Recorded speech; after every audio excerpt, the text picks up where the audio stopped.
Assalamualaikum warahmatullahi wabarakatuh. Alhamdulillahilladzi amarona bil adli wal ihsan wa nahana 'anil zulmi wa tughyan. Asyhadu an la ilaha illallah wahdahu la syarika lahu al-maliku dayyan wa asyhadu anna sayyidina Muhammadan abduhu wa rasuluhu habibur rahman. Allahumma sholli wa sallim wa barik ala sayyidina wa maulana Muhammadin afdalul insan wa ala alihi wa sahbihi wa atbahi wa dzurriyyati ila akhiriz zaman. Amma ba'du, segala puji milik Allah, zat yang maha adil dan zat yang memberikan kepada kita dan menjadikan kita sebagai orang yang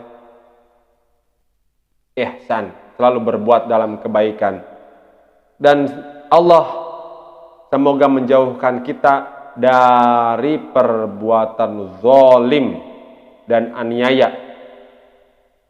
Salat beserta salam semoga tetap tercurah limpahkan keharibaan baginda Rasul Muhammad sallallahu alaihi wasallam kepada para keluarganya, para sahabatnya, para zuriyahnya, serta kita selaku umatnya. Hadirin para pecinta Nabi sallallahu alaihi wasallam, Al-Hadithur Rabi wal Isrun, hadis yang ke-24 dari 40 hadis Imam Nawawi.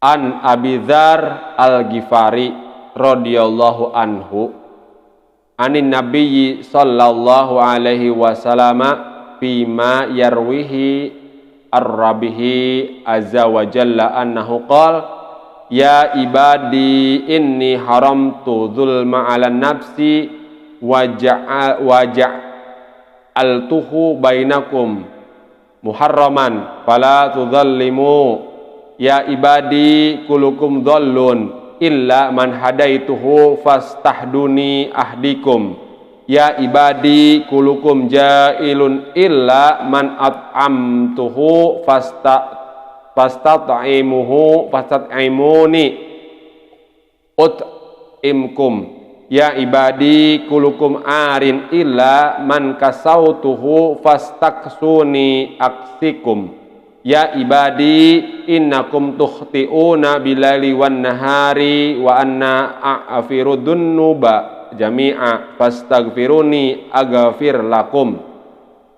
ya ibadi innakum lang tabalughu dzurrin fatadurruni wala tabalughu naf'i fatafa'uni ya ibadi law anna awalakum wa akhirakum wa insakum wa jinnakum kanu ala atqa qalbi rajulin wahidin minkum ma zada dzalik fi mulki syai'a ya ibadi law anna awakum wa akhirakum wa insakum wa jinnakum kanu ala afjaril qalbi rajulin wahidin minkum ma naqasa dzalika min mulki syai'a ya ibadi law anna awwalakum wa akhirakum wa insakum wa jinnakum qamu fi sa'idin wahidin fasa'aluni fa'ataitu kulla wahidin mas'alatahu ma naqasa dzalika mimma indi illa kama yang kusul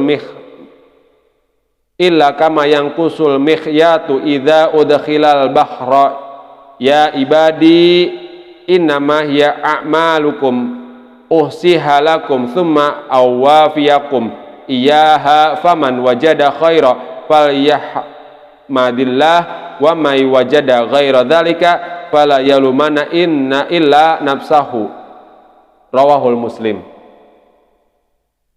Hadirin para pecinta Nabi sallallahu alaihi wasallam,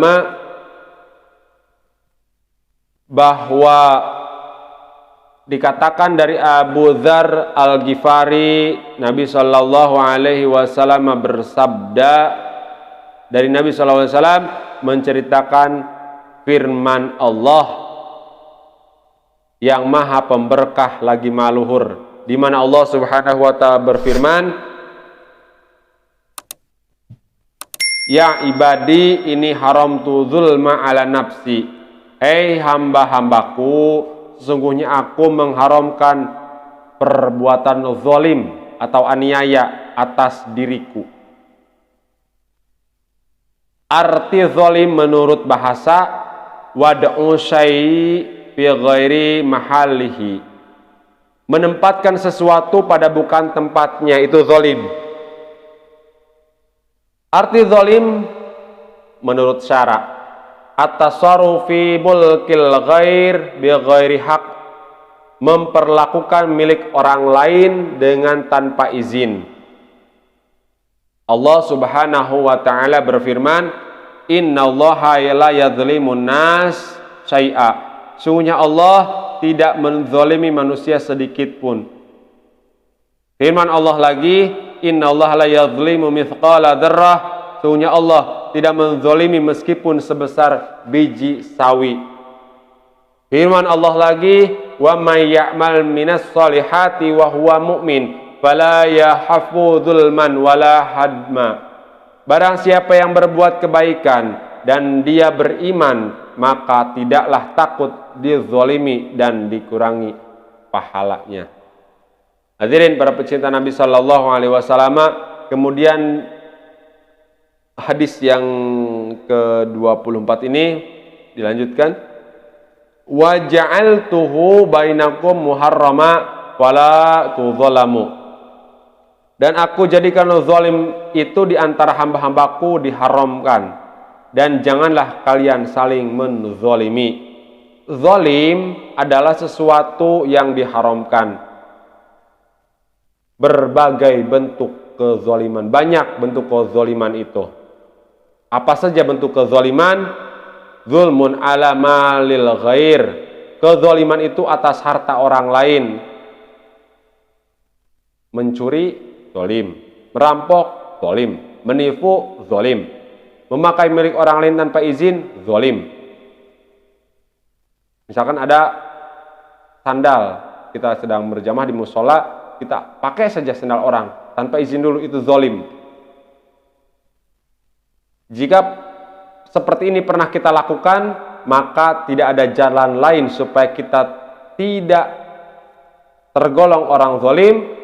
Kembalikan hak orang lain itu. Atau kita meminta halal.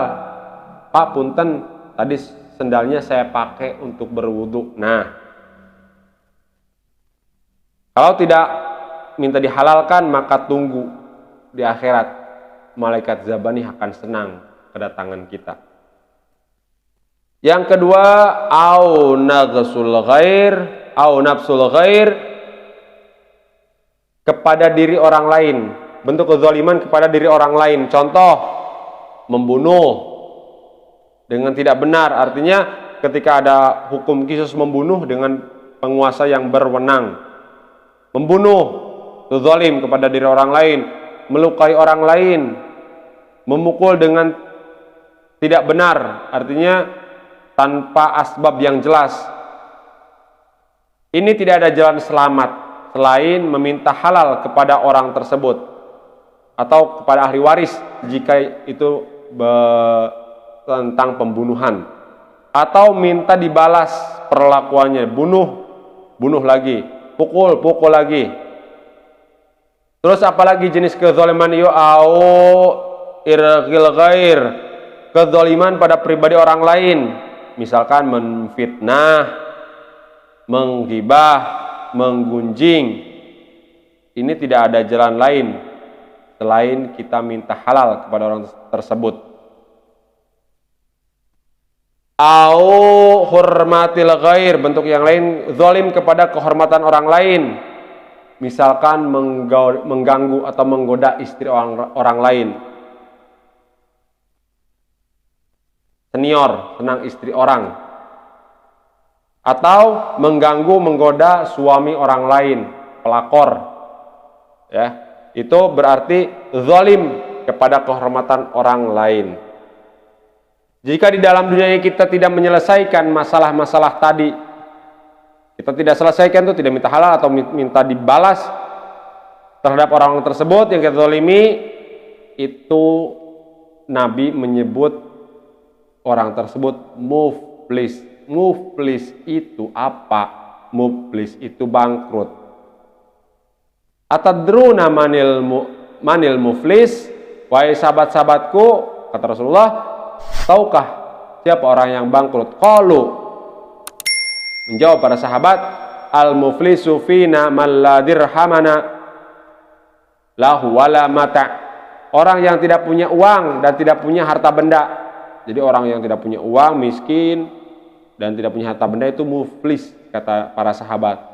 Qala, dijawab oleh baginda Rasul, al-muflisu min ummati ma ya'ti yaumal qiyamah bis salatin wa zakatin wa siyamin wa yati wa qad satama hadza wa qad fahada wa akala ma hadza wa safaqadama hadza wa qaraba hadza fa yu'fa hadza min hasanatihi wa hadza min hasanatihi fa in faniyah hasanatuhu qablan qidain ma alaih wahidha min qatayahum faturiyah alaihim thumma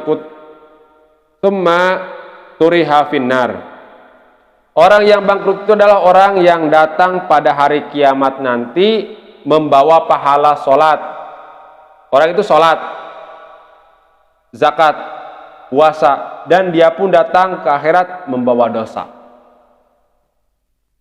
Dia pernah mencela orang, mendakwa orang lain, memakan harta orang lain, menumpahkan darah orang lain, memukul orang lain, maka ini diberikan dari kebaikannya. Jadi orang tersebut melakukan kebaikan, sholat, puasa, zakat, tapi dia melakukan kezaliman kepada orang lain, maka orang tersebut transfer pahala kebaikannya kepada orang yang dia zalimi. Diberikan kebaikan-kebaikannya. Jika habis kebaikan orang tersebut, sholatnya habis, zakatnya habis, puasanya habis, sudah diberikan kepada orang yang dia zalimi waktu di dunia, maka diambil dari dosa-dosa mereka. Dosa-dosa orang yang zalimi diambil, diberikan kepada orang yang menzalimi itu, kemudian dilemparkan dia ke dalam neraka. Wa minadz zulmi i'anatu zalim au mahabbatuhu, menolong orang zalim atau membantu orang zalim, mendukung orang zalim atau mencintai orang zalim, termasuk zalim juga. Kita punya sahabat, kita punya teman kita orangnya zalim kepada orang lain. Kita berarti kita mencintai, kita membantu ketika dia melakukan kezaliman, atau kita membantu dalam hal yang lain tapi dia orang itu zalim, maka kita termasuk orang yang zalim. Kita punya kenalan penguasa, kita punya kenalan pejabat, kita punya kenalan orang yang berpangkat, orang itu zalim, kita bantu dia, maka kita zalim juga. Rasulullah SAW bersabda, "Adzalamatu wa a'wanul hum finnar." Orang-orang yang zalim dan pendukung-pendukungnya dan antek-anteknya itu di dalam api neraka. Kemudian hadis itu berlanjut, "Ya ibadi kulukum dhalun illa man hadaituhu fastahduni ahdikum." Wahai hamba-hambaku, kalian seluruhnya sesat kecuali orang-orang yang aku beri petunjuk dia. Maka mintalah hidayah kepadaku, pasti akan kuberikan hidayah kepadamu. Maka ketika kita setelah sholat, selalu kita meminta untuk petunjuk. Atau dalam sholat itu kita diajarkan dalam Fatihah, ihdinas siratal mustaqim, kita diberikan petunjuk supaya kita tetap lurus di jalur yang betul. Dan kita doakan, jangan hanya kita doakan orang lain juga untuk mendapat hidayah, baik itu muslim ataupun non-muslim. Non-muslim supaya dapat hidayah, muslim supaya dapat hidayah. Lanjutannya, ya ibadi kulukum ja'ian illa man at'amtuhu fastat'imuni ut'imkum. Hai hamba-hambaku, kalian seluruhnya adalah lapar, kecuali orang yang aku beri makan dia. Kita tidak berdaya apapun, hadirin. Kita tidak mampu apapun, kecuali Allah itu memberi kemampuan kepada kita untuk bisa melakukan sesuatu yang kita hendak lakukan. Kita itu tidak berdaya sama sekali. Allah yang menggerakkan kita untuk kita bisa berdaya. Maka mintalah, kata Allah, kepadaku, maka engkau akan kuberi makan. Ya ibadi kulukum arin illa man kasautuhu fastaksauni aksikum. Hai hamba-hambaku, kalian itu telanjang, kecuali orang-orang kuberi pakaian, maka mintalah pakaian kepadaku, niscaya aku beri kalian pakaian. Kita tidak akan selamat daripada musibah. Kita tidak akan selamat daripada siksa, baik di dunia ataupun di akhirat, dari segala bentuk kesalahan kita. Maka kita berdoa kepada Allah, Allah bisa mengampuni segala kekurangan dan kesalahan kita. Allah bisa mengampuni segala dosa-dosa kita, sehingga kita akan terlindungi dari musibah di dunia ini, terlebih musibah di akhirat, yaitu masuk neraka. Ya ibadi innakum tukhti'una bil-lail wan nahar wa anna a'firu dunuba jami'a fastaghfiruni aghfir lakum. Wahai hamba-hambaku, sungguhnya kamu berbuat dosa di malam hari dan siang hari, dan aku mengampuni dosa seluruhnya. Maka mintalah ampunan kepadaku, niscaya akan aku ampuni kalian.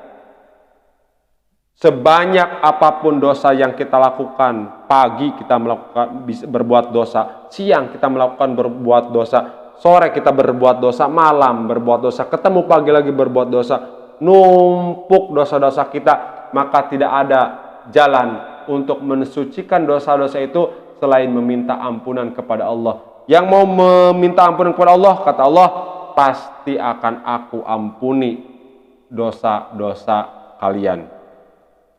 Hadirin para pecinta Nabi sallallahu alaihi wasallam, ya ibadi innakum lang tarablugu dzurri fatadurruni lang tablughu naf'i fatangfa'uni.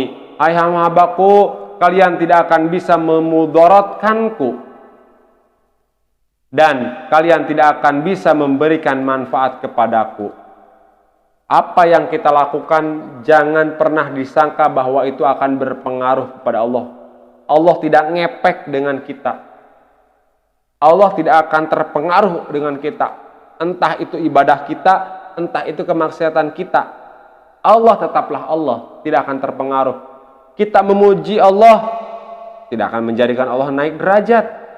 Kita menghinakan Allah, tidak akan menjadikan Allah jatuh dari kepangkatannya, dari kerajaannya. Kita itu bukan siapa-siapa. Kita bukan apa-apa. Tak akan bisa memberikan manfaat atau memberikan mudarat pada Allah.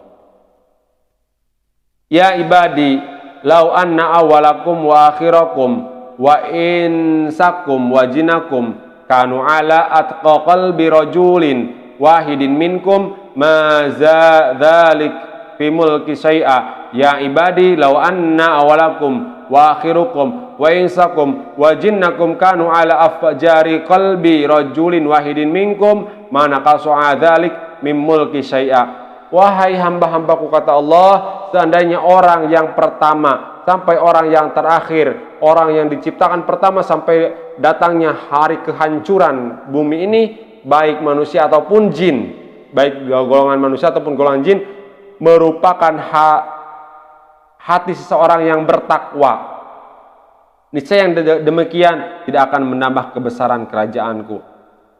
Orang dan manusia dan jin dari zaman diciptakan ini dunia sampai zaman hancurnya dunia atau kiamat, orang semuanya bertakwa, jin semuanya bertakwa, tidak akan menambah derajat kebesaran kerajaan Allah Subhanahu wa ta'ala. Jadi ibadah tidak berpengaruh kepada Allah. kalem. Kita yang berpengaruh, kita yang punya kebutuhan itu.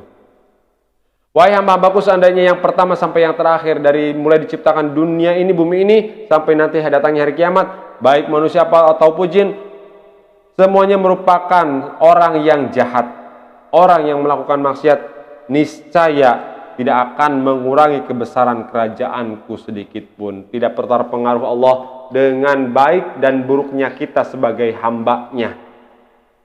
Baik takwa kita tidak akan menambah derajat kerajaan Allah. Buruk kita pun sama, tidak akan mengganggu atau merusak kerajaan kebesaran Allah Subhanahu wa ta'ala. Hadirin, para pecinta Nabi sallallahu alaihi wasallam. Lanjutan hadis yang ke-24. Ya ibadi law anna awalakum wa akhirakum wa insakum wa jinakum qamu fi sa'idin wahidin fasa'aluni fa'ataitu kulla wahidin mas'alatahu manaqasa dzalika mimma indi illa kama nanqusul mikhyatu idza udkhilal bahr. Bahwa Allah berkata, ya wahai hamba-hambaku, seandainya orang yang pertama sampai yang terakhir, baik manusia ataupun jin, antara berkumpul pada suatu lapangan, semuanya berkumpul, kemudian semuanya memohon kepadaku, niscaya akan aku kabulkan permohonan masing-masing daripada mereka. Jadi kalau misalkan kita banyak permintaan kepada Allah, maka mintalah kepada Allah. Kita punya hajat kepada Allah, maka sampaikan hajat itu kepada Allah. Semuanya dan semua orang banyak berisi tentang minta tolong atau minta permohonan, meminta hajat. Allah kabulkan karena Allah Maha segala-galanya. Tak ada sedikit celah pun bagi Allah untuk mengabulkan segala jenis permohonan manusia dan jin. Dari sejak Nabi Adam sampai datangnya kiamat. Yang demikian itu tidak akan mengurangi apa yang ada padaku. Jelas Allah Maha Kaya, Allah Maha Mampu, Allah Maha segala-galanya, kecuali hanya seperti kekurangan air samudra bila diambil dengan jarum. Kekayaan Allah itu, kebesaran Allah itu satu samudra. Diambil satu jarum, sangat sedikit. Itu permintaan manusia dan jin dari sejak Nabi Adam sampai datangnya hari kiamat. Dari sejak diciptakan atau orang pertama di bumi ini sampai orang terakhir di bumi ini. Begitu luas dan kayanya Allah Subhanahu wa ta'ala. Memang zat yang wajib kita sembah. Ya ibadi innama hiya a'malukum uhsiha lakum thumma awafiyakum iyyaha faman wajada khaira falyahmadillah wa man wajada ghaira dzalik fala yalumana illa nafsahu. Wahai hamba-hambaku, kata Allah, segala sesuatu itu tergantung dari amal perbuatanmu dan semuanya itu aku perhitungkan sekaligus akan kuberikan balasannya. Bahwa setiap yang kita lakukan itu akan berbuah. Kita menanam kebaikan, Allah akan balas kebaikan. Kita menanam kebaikan, kita akan memanen kebaikan. Kita menanam kejahatan, kita akan memanen kejahatan itu. Kebaikan dengan surga, kejahatan dengan neraka. Dan Allah pasti akan membalasnya. Dan Allah Maha lengkap dalam perhitungan. Tidak ada yang bisa lepas dari perhitungan Allah sedikit pun. Lebih canggih daripada yang canggih di alam dunia ini. Maka barang siapa yang mendapatkan kebaikan, maka bersyukurlah. Perintahkan bahwa kita bersyukur ketika mendapat kebaikan. Barang siapa mendapatkan sebaliknya, maka janganlah sekali-kali mencaci maki kecuali pada diri sendiri. Ketika kita mendapatkan suatu kegagalan, ketidaksuksesan, musibah, Jangan pernah mencaci maki, jangan pernah mengeluh, jangan pernah menyalahkan siapapun kecuali itu kegagalan, itu kekurangan, itu kebangkrutan, itu adalah semuanya kesalahan kita hadirin. Semuanya kita yang salah karena kekurang hati-hatian kita atau kekurang manajemenan kita dalam mengatur segala urusan itu. Hadirin para pecinta Nabi Shallallahu Alaihi Wasallam, hadis yang ke-24 ini kemurahan, keperkasaan dan kekayaan Allah mudah-mudahan menjadi bekal amal, menjadi bekal nasihat untuk kita bisa memperoleh derajat yang tinggi di hadapan Allah Subhanahu wa taala dan terbebaskan dari segala hiruk pikuk, dari segala bala dan musibah baik di dunia terlebih nanti di akhirat. Terima kasih atas segala perhatian. Mohon maaf atas segala kekurangan. Wallahul muwaffiq ila aqwamit thoriq. Wassalamualaikum warahmatullahi wabarakatuh.